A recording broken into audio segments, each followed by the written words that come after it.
की दीवार नहीं गिर रही होती। इस वो सब सोल्जर्स को कमांड करता है कि वो दीवार पर चढ़ जाएं और सोल्जर को फॉरवर्ड कमांड दी जाती है। दूसरी साइड पर यांग अपने सिपाहियों को फायर करने का कमांड करता है। मुखालिफ सोल्जर मुसलसल आगे बढ़ते रहते हैं दीवार पर चढ़ने के लिए और दीवार पर लेटर लगा देते हैं। वो लोग नंबरिंग में बहुत ज्यादा होते हैं, लेकिन यांग भी अपने आप को डिफेंड करने में प्रॉपर कोशिश कर रहा होता है और इन पर पत्थर गिराए जाते हैं ताकि वो दीवार पर ना चढ़ सके। इस तरह ये कमांड देता है डिप्लॉय वुल्फ टीथ स्ट्राइकर। इस तरीके से इन्हें रोका जाता है, लेकिन अब दूसरी तरफ भी वो लेटर लगाकर चढ़ने की मुसलसल कोशिशें करते रहते हैं। टैसोंग अब गेट की तरफ अटैक एंड ब्रेक डाउन की आवाज लगाता है ताकि इसके सोल्जर्स उसकी तरफ बढ़ें। फिर वो फोर्ट्रेस में काफी सोल्जर ऑपोजिट साइड से आ जाते हैं और फाइट जारी रहती है। यांग कैप्टन और बेका को कमांड देता है कि वो अटैक करें और क्योंकि उनके अटैक करने का टाइम आ जाता है, बेका अपने सोल्जर के साथ सबको मार डालती है और टैसोंग की दीवार से लगाई हुई लेटर को गिरा दिया जाता है। लेकिन टैसोंग के सिपाही गेट तोड़ना जारी रखते हैं और आखिर गेट खुल जाता है और वो अंदर आ जाते हैं। लेकिन इनको रोकने के लिए यांग ने एक रेलिंग जो कि पहले ही प्लान होती है सेट किया होता है ताकि वो रुक जाए। सैमुअल सब देख रहा होता है और यांग के साथ रहता है। अब यांग कमांड देता है क्लोज ऑर्डर फॉर्मेशन। बहुत ही डिस्ट्रक्टिव बैटल होती है। कमांडर यांग बहादुरी से इन्हें फोर्ट्रेस से भगा देता है और टैसोंग रिट्रीट ऑर्डर दे देता है। कमांडर यांग के सोल्जर विक्ट्री की बुलंद आवाज लगाते हैं और जीत जाते हैं। सायरन दोबारा बजने लगता है और तमाम सोल्जर सैमुअल के साथ आगे बढ़ जाते हैं। यांग बहुत बहादुरी से एक्टिवली जंग करता रहता है क्योंकि वहाँ दोबारा अटैक शुरू हो जाता है रात के वक्त और हर जगह फायर ही फायर होती है। अचानक से कमांडर को तलवार लग जाती है और कमांडर यांग नीचे गिर जाता है, जबकि ऑपोजिट टैसोंग का सोल्जर इसको मारने के लिए आता है कि सैमुअल पीछे से आकर उसको मर्डर कर देता है। यांग हैरानगी से देखता है कि जो मेरी जान लेने आया था उसने मेरी जान बचा दी। कमांडर यांग जख्मी होता है। आखिर जब इसको होश आता है तो टैसोंग रियर की तरफ रिट्रीट कर चुके होते हैं। फिर दोबारा गैदरिंग होती है। दूसरी तरफ टैसोंग कह रहा होता है कि मैंने वास्ट लैंड को बहुत ज्यादा हजारों किलोमीटर को हर सिम पर फतह किया है, लेकिन मैं एक छोटे से फोर्ट्रेस को अभी डिस्ट्रॉय क्यों नहीं कर पा रहा, और वो गुस्से में आ जाता है। इसी लड़की को जिसके पास वो कमान होती है कमांडर यांग की तरफ भेजता है। वो लड़की वो कमान कमांडर यांग के सामने रख देती है जो कि बादशाह जमोंग की होती है।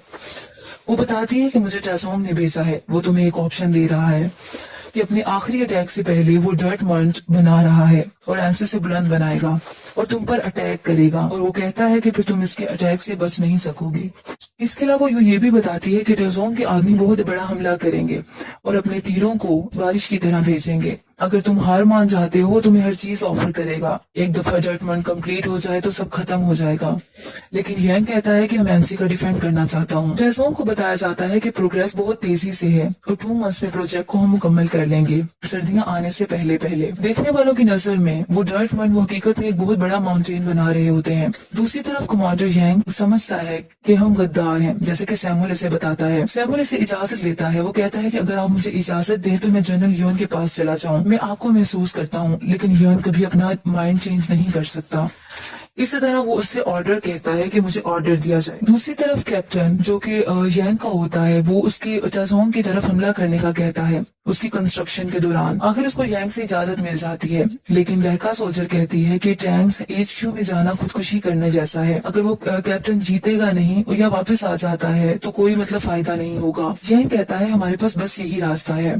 टैसोंग के सोल्जर्स बैटल की तैयारियों में होते हैं। वहाँ कैप्टन जाकर अटैक कर देता है रात के अंधेरे में, लेकिन वो एक ट्रैप होता है और कैप्टन को बुरे तरीके से जख्मी कर दिया जाता है और इसको वापस भेज दिया जाता है। आखिरकार कैप्टन मर जाता है। बेका कैप्टन की डेड बॉडी की तरफ आती है और बहुत रोती है, लेकिन बाद में पता चलता है कि वही लड़की जिसके पास जमोंग की कमान थी उसने एक एरो के थ्रू उनको पैगाम भेजा था और एक ट्रैप बिछा दिया गया था। उस लड़की को सोल्जर्स की तरफ से मार दिया जाता है। फिर बेका टैसोंग के सिपाहियों के पास चली जाती है सिर्फ कैप्टन का बदला लेने के लिए, और टैसोंग से फाइट करती है और उसको भी मार दिया जाता है और उसकी बॉडी को रिटर्न कर दिया जाता है।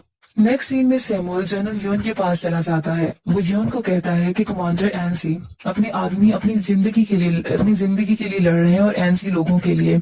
और इसके अलावा ये भी बताता है कि जैसे ही मर्ड मुकम्मल हो जाएगा एनसी खतरे में आ जाएगा। यांग गद्दार नहीं है, वो गॉर्गियो का दूसरा आदमी है।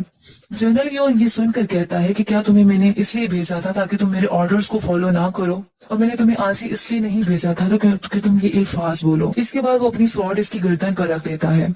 اس کے بعد سیمول اس کو سمجھاتا ہے کہ یانگ اس ملک کا شہری ہے، اس کو غدار کہا جاتا ہے، لیکن پھر بھی وہ اینسی کے لوگ اس کے لیے فائٹ کرنا چاہتے ہیں۔ وہ اس سے جنرل یون سے ریکویسٹ کرتا ہے کہ اینسی کی ہیلپ کی جائے اور اسے بچا لیا جائے۔ اسی طرف کمانڈر یانگ اپنے سپاہیوں کے ساتھ بہت ساری پلاننگ کر رہے ہوتے ہیں، جیسے کہ کمانڈر یانگ کے سپاہی کہتے ہیں کہ یہاں کی سوئل میں بہت سے پیپلز ہیں، وہ دوسرے ٹائپ میں صحیح مکس نہیں ہو سکتی، اگر ہم منٹ کے اندر ڈگ کر دیتے ہیں تو وہ ٹاپل کر سکتی ہے۔ دوسرا کہتا ہے کہ بالکل صحیح، یہ آسانی سے گر سکتی ہے اور ہم غار بناتے ہیں، لیکن غار بنانا بھی آسان نہیں ہے۔ اس طرح یانگ کہتا ہے کہ میں تم سب پر ٹرسٹ کرتا ہوں کہ یہ ہوگا۔ دوسری طرف ٹیزونگ بیٹل کی تیاریوں میں مصروف ہوتا ہے اور سپاہی مسلسل کام کرتے رہتے ہیں اور آخر ایک شاندار دیوار قائم کر دیتے ہیں اور کہتے ہیں کہ یہ واقعی ایک شاندار ویو ہے۔ ٹیزونگ اپنے سولجرز کا کام مکمل کرنے پر سب کو فیس دیتا ہے اور سب کا کھانے کا انتظام کرتا ہے اور یہ کہتا ہے کہ اینسی کو ہم کل گرا دیں گے۔ پھر اسی طرح یانگ اپنے بیٹل کی تیاریوں میں مصروف ہوتا ہے۔ اس کا سولجر بتاتا ہے کہ کام مکمل ہو گیا ہے ٹاپل کرنے کے لیے۔ اس رات بجلی بہت تیز چمکتی ہے اور تیز بارش ہوتی ہے۔ یانگ کے سولجرز کہتے ہیں کہ یہ پانی سے بھر جائے گا اس سے پہلے کہ ہم اس کو ناک ڈاؤن کریں۔ اس طرح نیکسٹ مارننگ تمام ٹیزونگ کے سولجرز بہت زیادہ تعداد میں ایک سیکوینس سے کھڑے ہوتے ہیں، جبکہ یانگ کے سولجرز نیچے بنی ہوئی کیو میں پانی کے اندر ہوتے ہیں اور وہاں پانی کھڑا ہو چکا ہوتا ہے اور پوچھتے ہیں کہ ہمیں کیا کرنا چاہیے۔ ان میں سے ایک کہتا ہے کہ ہمیں اپنی کلہاڑیوں سے اس کو چاپ کر سکتے ہیں۔